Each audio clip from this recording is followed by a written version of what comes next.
students, welcome in this video session. Here we are going to learn about the rolling motion. You must have seen some objects like sphere, cylinder, a wheel and etc. There are so many objects which are rolling. Rolling motion shows two types of motion. Means in this motion there are two types of motion included. One is a translational motion and the other is circular motion. You can take an example of a cylinder. See, here is a marker which is of shape cylindrical. When it moves on the surface, it is rolling. Means it possesses two types of motion. One is a translational motion and their other is a circular motion. Means in short we can say that rolling motion is the result of two types of motion. One type is translational motion and the second type is circular motion. Accordingly, it possesses two types of kinetic energies. Means when a body rolls, it possesses two types of kinetic energies. One is a translational kinetic energy and the other is rotational kinetic energy. Now we are going to learn about the kinetic energy of a rolling body. There may be the question in the examination, obtain the expression for kinetic energy of a rolling object. So let us discuss on that topic. Okay guys, first of all we have to consider some physical quantities regarding the object which is rolling. Suppose m is the mass of the object, I be the moment of inertia, r is the radius of an object, whether it may be a wheel, maybe a cylinder, it possesses some radius, and r is the radius of the object. Suppose v is the linear speed of an object or the center of mass of an object. If omega is its angular speed of rotation and k is the radius of gyration of an object, then the kinetic energy of rolling body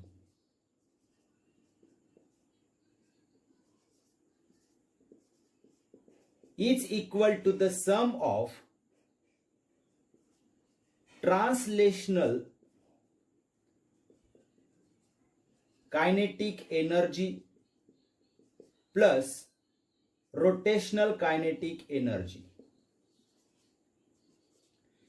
As discussed earlier, a body which performs rolling motion has two types of motion: translational motion as well as rotational motion. So it possesses two types of kinetic energies. Translational kinetic energy and rotational kinetic energy means the total kinetic energy of rolling object. Now you know that the translational kinetic energy is given by half mv square.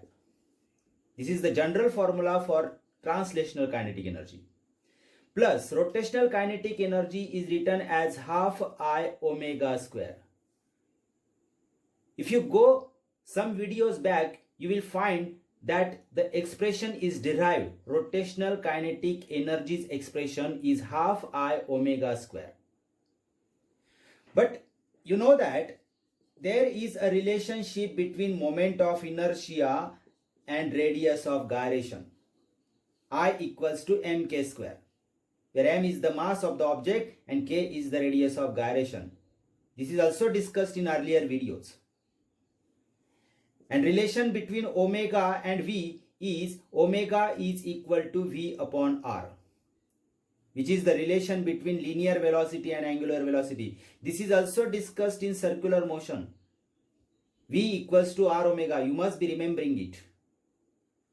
So if we put these values in the above equation, we get the total kinetic energy of rolling body if we denote it by capital E. Then half mv square as it is plus half, in place of I we are going to write here mk square into omega square means v upon r bracket square. See, this is the value of omega that we have substituted here. Now you can see that in both of these terms half mv square half mv square can be taken common. And if we take half mv square common, inside the bracket, in the first term there remains 1 plus in the second term, if half mv square is taken outside, then k square upon r square, square of r is here. K square upon r square. This remains inside the bracket. And this is the expression for kinetic energy of rolling body. But it must be remembered, dear students, it must be remembered that static friction is essential for purely rolling motion. Because in this case, it prevents the sliding motion. You might have noticed sometimes when the object rolls down, its motion initially is purely rolling. But later on, it turns out to be sliding motion. You can take another example. For example, if you take a sphere object like a ball, and if you push it along a horizontal direction, initially it slips, which it shows sliding motion. Initially it shows sliding motion, but later on it starts rolling. So what is the main thing you have to remember here? That the friction, static friction, is essential for purely rolling motion. Purely rolling motion. Because it prevents the sliding of the object. And if the sliding of the object is prevented, then we can say that the object shows a purely rolling motion. Okay, is that clear? Okay guys, there might be another important question on a topic, rolling motion. What could be the question? A rigid object is rolling down an inclined plane. Derive an expression for the acceleration, linear acceleration, and the speed after rolling through a certain vertical distance. Dear students, what do you see in a figure here? First of all, you have to draw the figure in which an inclined plane is shown and the object is rolling down the inclined plane. S is the linear displacement of the object. Theta is the inclination of the inclined plane, and h is the vertical distance of the object through which it is rolling down. If theta is the inclination, this vertical distance is written as h is equal to s sine theta by applying a trigonometry. If we apply the trigonometry here, sine theta is equal to opposite side upon hypotenuse. In that way you get h is equal to s sine theta. Now how to start the answer? We are going to obtain the expression for linear acceleration and speed of an object which is rolling down an inclined plane. Means linear acceleration means A, and speed, linear speed of an object which is moving in rolling motion. So here first of all we have to consider an object of mass m which is moving down an inclined plane or rolling down an inclined plane with a vertical distance h. In this case, when an object starts from rest here, its potential energy gets converted into kinetic energy. And if we consider r is the radius of the object and v is its linear speed, then this kinetic energy, the total kinetic energy of an object is written as half mv square plus half I omega square. In this, half mv square is the translational kinetic energy and half I omega square is the rotational kinetic energy. As we have already studied that the object which rolls possesses two types of kinetic energies, translational Ke and rotational Ke. If E is the potential energy which gets converted into these two types of kinetic energies, then this E will be equal to mgh, which is the potential energy. where m is the mass of the object, g is acceleration due to gravity, and h is the vertical distance through which the object is rolling down. So this is the potential energy which get converted into two types of kinetic energies. That is half mv square plus half I omega square. In this expression we can write in place of I as mk square in terms of radius of gyration. That this is a moment of inertia which we have written here. And omega means here v upon r, the relation between linear velocity and angular velocity. And if there is a square, we can take square to the bracket here.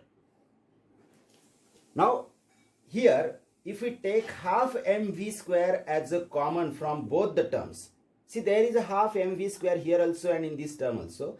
So if we taken common outside the bracket, then inside the bracket in this term there will be 1 only, plus in this term here half mv square is taken common, so it remains k square to the numerator and r square to the denominator. And the left hand side, which is a potential energy of an object, is written as it is. So here we can see that if m is cancelled from both sides, what we get here? We get gh is equal to v square upon 2 in bracket 1 plus k square upon r square. Now from this step, if we write v and remove the square here, means if we take square root on both sides, we get v is equal to full square root of 2gh. This 2 which is to the denominator here comes to this side and becomes multiplied. So 2gh, and this whole bracket will be divided there, means to the denominator 1 plus k square upon r square. And this is the expression for linear speed of an object which is rolling down an inclined plane. Now, when the object moves down, the linear displacement of the object is equal to h upon sine theta. See, from this expression, we have written s is equal to h upon sine theta, which is the linear displacement of an object when it rolls down. And if the body possesses acceleration, when it starts from rest and moves downwards, then the linear acceleration in the object is, suppose a. A is the linear acceleration of an object. Then by using third kinematical equation, we can write v square is equal to u square plus 2as, which is known as third kinematical equation. From this equation, we can write also 2as is equal to v square minus u square. Means u square is shifted to the left side, it becomes minus, so v square minus u square is equal to twice s. If we put the value of s and v from these two equations, in this equation we get 2a in bracket h upon sine theta, which is the value of s, is equal to v square. V square means the square root will be removed. The value of v square is there, 2gh upon 1 plus k square upon r square minus u square is 0. Initial velocity of an object is taken 0 because the object starts from rest. And you know that when the object starts from rest, its initial velocity is 0. That's why the value of u is taken 0 here. Now, here, if twice h is cancelled from both sides, what we get? We get the value of a.